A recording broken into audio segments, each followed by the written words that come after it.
लिहिले नव्हते रे कधी कधी कधी मी जीवनात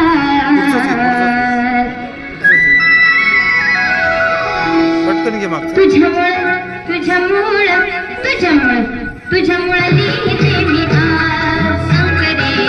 तुझ्यामुळे वाचते मी आज शंकरे लिहिते वाचते मी आज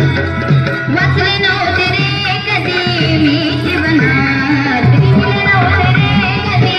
मी जीवनात तुझ्यामुळे लिहिते मी आज शंकरे तुझ्यामुळे वाचते मी आज शंकरे लिहिते वाचते मी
तुझ्यामुळे